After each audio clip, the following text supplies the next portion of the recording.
Well,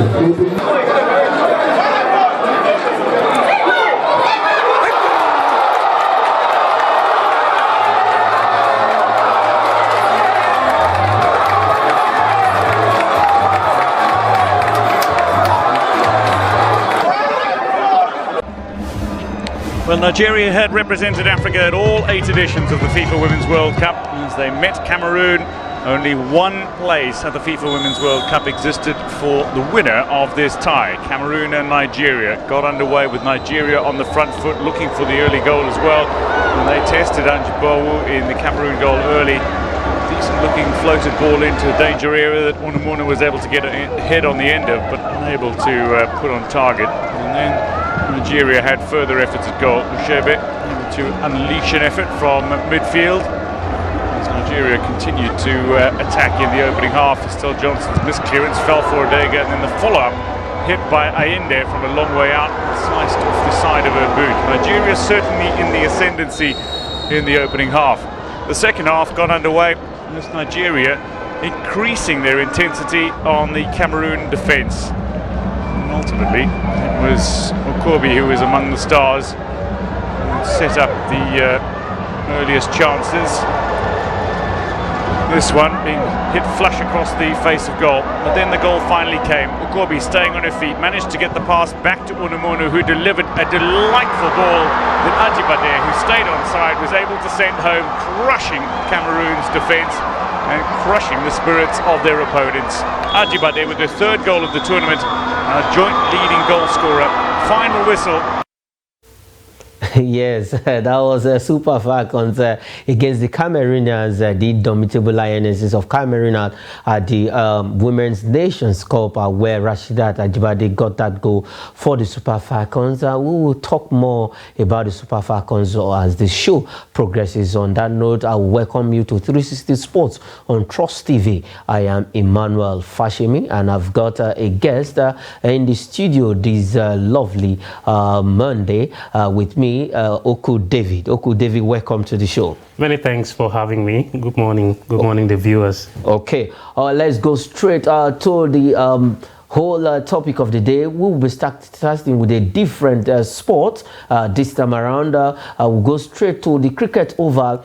Lagos, where the Nigerian Yellow Greens are doing it for us, getting as in their 4th victory at the West African tournament that is ongoing in Lagos. They defeated Sierra Leone, their Sierra Leone counterpart, by 5 wickets, which is actually a very good one. And the West African tour is a game they are using for themselves to actually prepare themselves for the ICC cricket tournament that is coming up, and it's actually a good one. David Oku, for the Yellow Greens of Nigeria, good victory against the Sierra Leone. 9 wickets, they defeated the Sierra Leoneans. And this tournament, we hosted it, and it's an invitational tournament, but though it's also a preparatory tournament for all of the teams that are participating: Sierra Leone, Rwanda, Ghana, Nigeria in this tournament. And the game of cricket, now Nigeria has not lost any game since day one of this particular event. That was a good performance, very good performance, and it goes down to a comfortable victory for them in the end. You could see, you said 9 wickets overall in total. The Sierra Leonean counterparts didn't stand a chance. So where does this leave us? The continued growth for cricket in the country. It's one of those sports which is not ubiquitous, but in the last few years, everyone is talking about cricket. There have been tours. Nigeria have been on, competitions in Africa, on the continent, playing. Can we get to the levels of the South Africa, the Ashes and co? Yes, we can, but bit by bit, bit by bit. But this was a marvelous performance from the Nigerian counterparts, that's the Yellow Greens, to defeat the Sierra Leoneans. Okay, now if you're looking at cricket in Nigeria, this is not a sport that is so popular. Akpata, the federation president, has been doing everything he can to see how cricket can actually develop, go beyond where it is now in Nigeria and then in Africa. What are other ideas that you could feel, that the federation president president or that federation as a whole, what do you think they can also do to up these some of these developmental programs that they are turning in, as they have their yearly calendar planned out, and you see competition?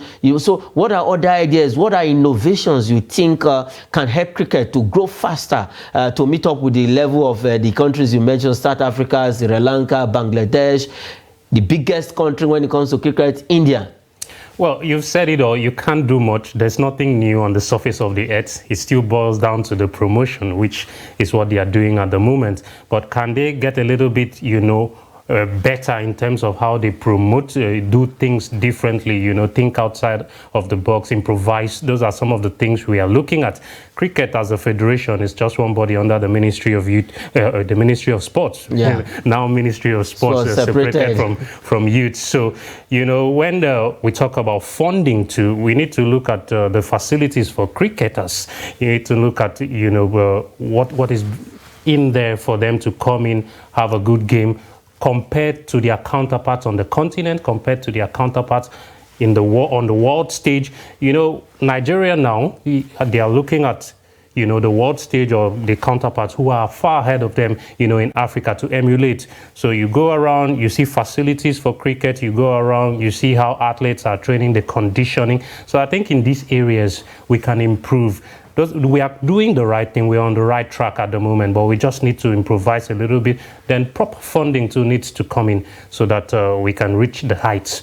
Okay, so that we can reach the high, proper funding, and then facilities is the key, and you have to expose these players to some of these standard facility. We only have but let me say, okay, 3 standard cricket oval in Nigeria, 1 in Abuja, Benin, and then in Lagos. We need cricket all over the country. If you go to South Africa, this is one of the biggest sports, in South Africa. Okay, let's move away from cricket as it stands right now. Let's go straight to talk of football matters. But first, we will be stopping by with the NFF, where they have actually invited Asisat, Oshoala, Chiamaka, Nnadozie, and Osinachi Ohale for the game coming up against Ethiopia. That is for the Paris 2024 Olympic qualifiers. Now, Chiamaka, Nnadozie, Osinachi Ohale, these are notable names. Then we have few names in the newly invitee that are there. The Payne sister, now the sister has joined her, Tony Payne, and her younger sister, both of them are being invited. We have two other players from the Nigerian Women's League. These the invited players. Are you comfortable with the invited players? Of course, I'm comfortable. I'm comfortable with them. Look at the ladies' fantastic performance at the World Cup. We could have gone further, but we leave it to fate. So a chunk of the players who played at the World Cup are what we have here. Like you said, there's a mixed breed of home base here, a little bit called up, and then those in the United States.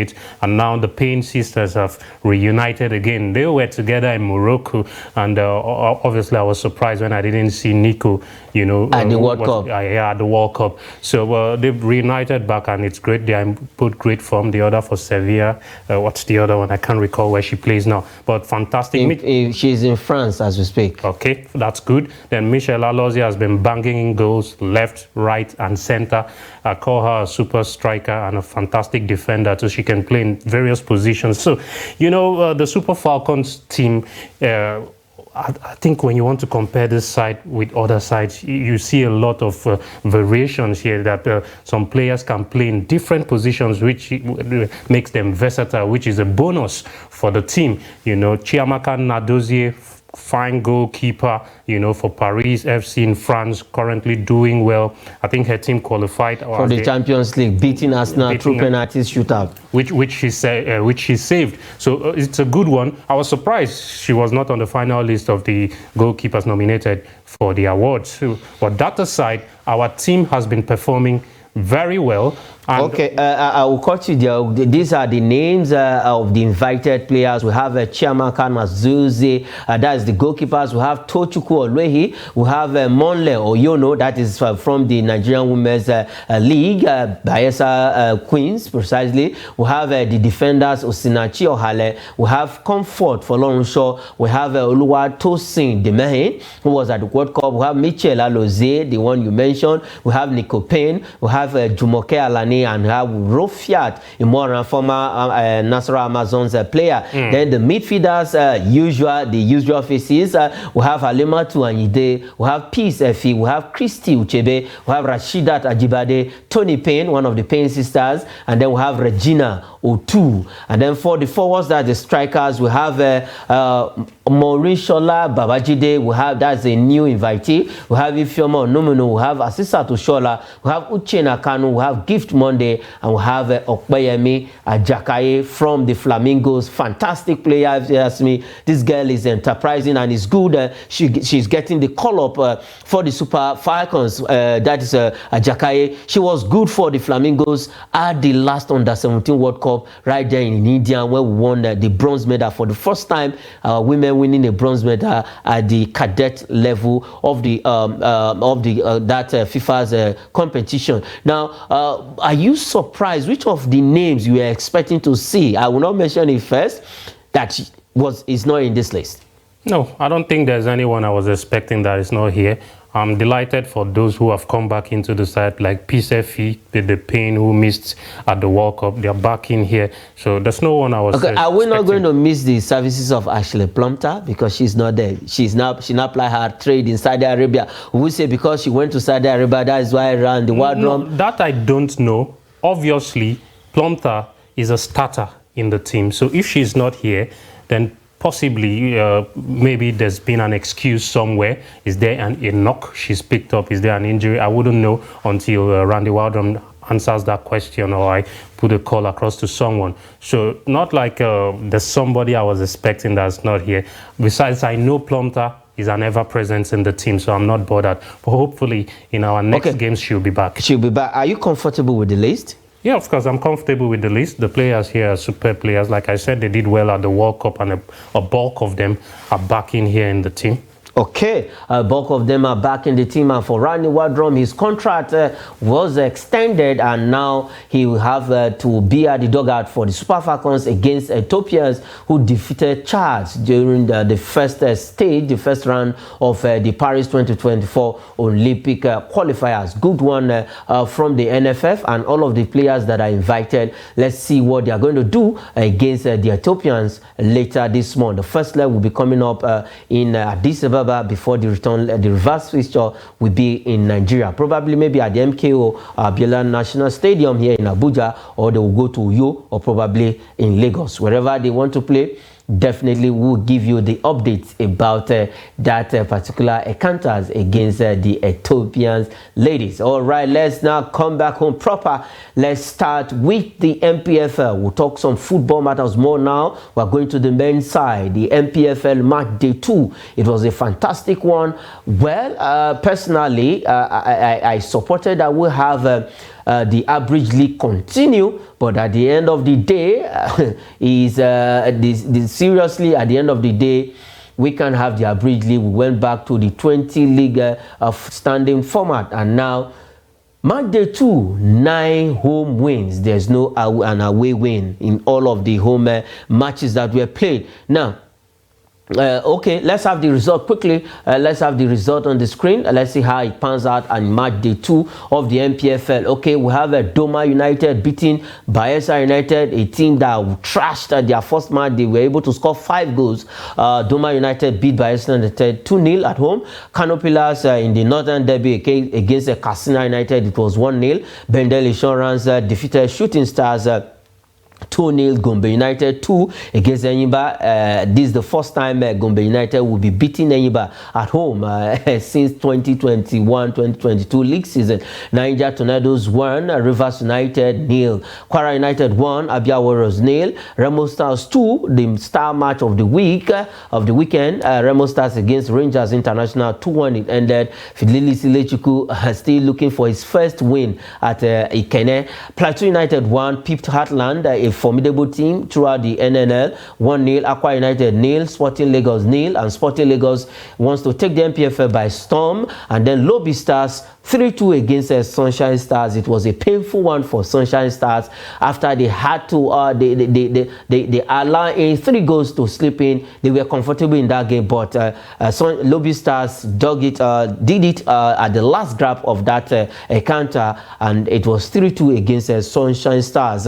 Let's have the table quickly, and then we'll talk about the results and then how the table is standing. How the table is: we have Sporting Lagos topping the table with 4 points after 2 games with 1 win and then a draw. Lobby Stars with 1 win and a draw. They also have 4 points, 1 goal difference. Sporting Lagos is better. We have Bendel Insurance in the 3rd position. They've only played 1 game, 3 points. Doma United 2 games with 3 points. Remo Stars on the 5th position after 1 game. They have 3 points. Bayelsa United 2 games with 3 points and 0 goal difference. Enugu Rangers is on the 7th position with 3 points after 2 games, winning 1 and lost the other. Then Sunshine Stars is on the 8th position after 2 games, having 3 points. Gombe United is on the 9th position after 2 games with 3 points, and Plateau United on the 10th position with 3 points. Let's go to the second half of the table quickly.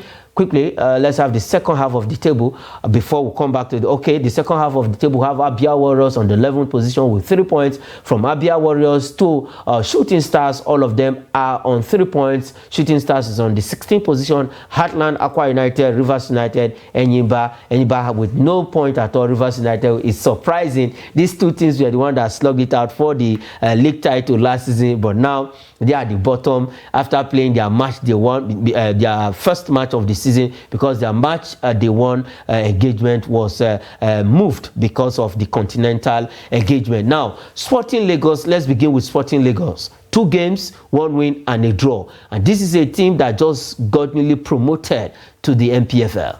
Well, I think it's too early to look at the table. Just barely 2 games played. Some has just played, or some of the teams have played just 1, like you said, engaged. In Continental, Sporting Lagos continued their rise. We've known how they came through the ranks, and they've continued to do well. 4 points on the back for them. That's good. It's a good first 2 outings, and to go to the nest of champions and pick a point, that's good too. You know, despite the fact that no team were able to win away from home in what we have here. Yeah, match day 2. Yeah, match day 2. But I still think some of the teams gave a good account of themselves. Some results were close, like the one we had in Ikene when Remo came from a goal down to defeat Rangers, a vibrant Rangers side who've been good too. So still early days to look at the table. Teams are still settling in after preseason, still, you know, trying to know themselves. Players are betting in, you know, so we need to, it's enjoyable. Obviously, the league is enjoyable from match day 1 now to match day 2. The scheduling too has been fantastic, has been great.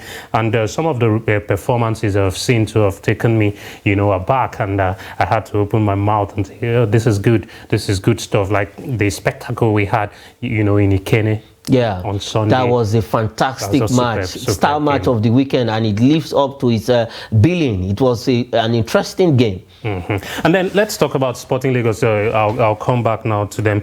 I think they're a good team. Obviously, they've made provisions for new players to come in. They've done well, like I said. But it is left to see how they can sustain this in the long run in the league. You said you were looking out for an abridged league, but it wasn't. Yes, I like this format, which is a full league. My only concerns here is the traveling, the time we spend on travel, you know, for players to be on the road. Yes, we have good roads in Nigeria, not all the parts are good. Yes, we have good roads, but not all the parts are good. So when we get to the parts that are not good, how do they affect these players? And then there's a very little time in terms of recovery. If we have midweek games, how do the players, you know, recover? And after long travels. After long travels. So we need to consider that, you know. So that was why some people say, no, I love the abridged league.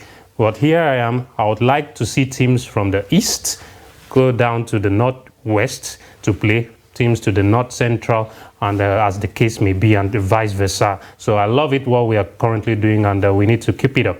Okay, we need to keep it up. The 20 league format where we have 20 teams standing, and then that is the normal one, the regular standings of teams, and we have 38 matches. Now, out of 38 matches to play, 2 is gone. We now have 36 weeks to go in the NPFL. Okay, let's leave NPFL and head straight to Europe, where we still have some matches that went down over the weekend, but we will be starting with the Italian Serie A. And for Victor Osimhen, good one for the young man. He was able to put the worries and everything behind him, and he got a goal from the spot for his team, but it was not enough as they lost to Fiorentina at home. Now for Victor Osimhen, back to taking penalties. Now he took the penalty, he was able to convert it, but it wasn't enough to save his team. 3-1 they lost at home again this season. Napoli has not started the season on fire, you know, after winning the title for the first time in, you know, over 3 decades. So I think it's always, there's a pressure for you to replicate the sort of form that saw you emerge champions. That's what they are facing at the moment. There's been a change of management. You know, Rudy Garcia has come in. It's not started the way Napoli would have loved, but they are not too far away. Yes, I get that AC Milan, Inter are currently doing well at the moment, but Napoli have still got what it takes, you know, to overturn whatever deficit they have. Osimhen has been superb too. There was a time he had a little bit of a drought in 4 games. He didn't score, but yeah, I love the fact that he went up, took that penalty and banged it in. One thing I would like to comment on, it's the mindset. You know, Osimhen has a top mentality, but when it comes to taking penalties, sometimes he likes to shy away. They give it to a teammate, but I love him to take that responsibility, miss or not. You are the penalty taker and you have to take it. Frank Lampard at Chelsea was the penalty taker. The day he misses and Chelsea don't win, they go back in. You win and you lose together. So he needs to take penalties.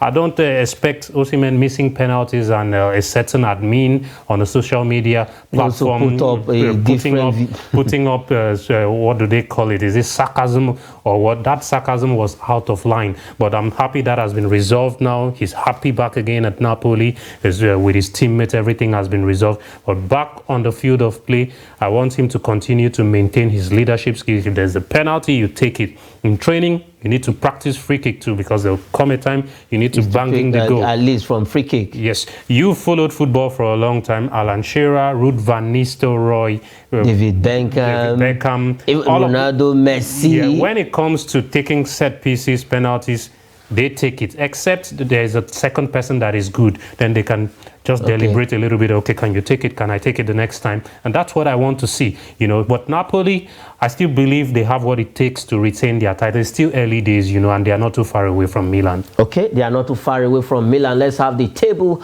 before we move to the other European leagues. Now, AC Milan is topping the table with 21 points with 8 goal difference after 8 games. We have Inter Milan following closely with 19 points on the 2nd position. Juventus on the 3rd position with 17 points. Fiorentina, a team that defeated Napoli, is on the 4th position with 17 points, and Napoli is following them after the defeat on 14 points, staying on the 5th position. Atlanta is on the 6th position with 13 points. Monza is on the 7th position with 12 points, and Frosinone is on the 8th position with 12 points. Lecce on the 9th position with 12 points, and Roma, after Lukaku brace, Lukaku was fantastic against Cagliari, and the 10th position with 11 points. Let's have the second half of the table. Bologna is on the 11th position with 11 points, a perfect number that suits where they are. Sassuolo is on the 12th position with 10 points. Lazio 13th position with 10 points. The same minor of goal difference between them and Sassuolo. We have Torino on the 14th position with 9 points with -3 goal difference, and Genoa 15th with 8 points. Hellas Verona on the 16th position with 8 points, and Udinese on the 17th position with 5 points. Empoli, Salernitana. Empoli has 4 points, Salernitana 3 points, and Cagliari just managed 2 draws in this season with 2 points. Okay, let's move away from the Italian Serie A and go straight to the EPL, the Super Sunday, and finally Arsenal was able to break that jinx of not beating Manchester City. 16 meetings, no wins at all for Arsenal. But this time around, they've done it. Okay, let's have the result quickly. The result of the English Premier League. We have Brighton and Hove Albion 2, Liverpool 2. Fantastic game, interesting game. It was a go from the blast of the whistle of that particular game. We have West Ham United and Newcastle 2-2 draw. Wolves against Aston Villa. It also ended 1-1. Arsenal pipped Manchester City, the defending champions, 1-0 at Emirates. Luton Town 0 and Tottenham went away to beat Luton Town at home. Burnley won. Chelsea, fantastic game play. At least we've seen signs of good things to happen to Chelsea as it stands. I think the team is gradually, is now gelling. Let me say, first 2 games we've seen signs that this team will be formidable. Everton 3, they got their win of the season against Bournemouth, and Fulham 3, Sheffield United 1. Manchester United, that is the Scott McTominay gave Manchester United that win 2-1 at Old Trafford, and Crystal Palace against Nottingham Forest. It was a goalless draw. Let's go straight to the table and we'll just talk about 1 or 2 results there. Tottenham are now at the summit of the table with 20 points, following the 2 London teams are occupying first and second position, 20 points apiece. And then we have Manchester City on the 3rd position with 18 points, Liverpool on the 4th position with 17 points, Aston Villa on the 16th position with Brighton 16 points, 5th and 6th. And then we have West Ham United on the 7th position with 14 points. Newcastle is on the 8th position with 13 points. Crystal Palace is on the 9th position with 12 points. And Manchester United is on the 10th position with 12 points. Just leave the first half of the table. Now, David, for Arsenal, would you quickly talk about Arsenal in 16 meetings, their first win? There's a parable that the day the blind man pick Udara flute, you know, the people in the village won't hear any word. That was what happened on Sunday. Well, the Gunners faithful, they need to, this is how I banter with them, you know, it's sarcasm. But Arsenal, a good win for them. Martinelli late on against Man City. I think it's a long time coming. You know, since 2015 they haven't had success over City in the league. I know Mikel Arteta defeated Pep in the FA Cup semi-final at twice. The time. Yeah, twice, and they went on to win. So it was a good performance from the Gunners. At Emirates, they are dominant. If you trace back to last season, they're very dominant at home. So I thought the game was going to end in a stalemate. I was even surprised there were no goals. Then all of a sudden, bang, bang, bang, Martinelli popped up and put the ball in the back of the net to evoke memories. Yeah, let me take you on this quickly. In just seconds, do you think Arsenal are title contenders? They were last season, and this season, of course, they are.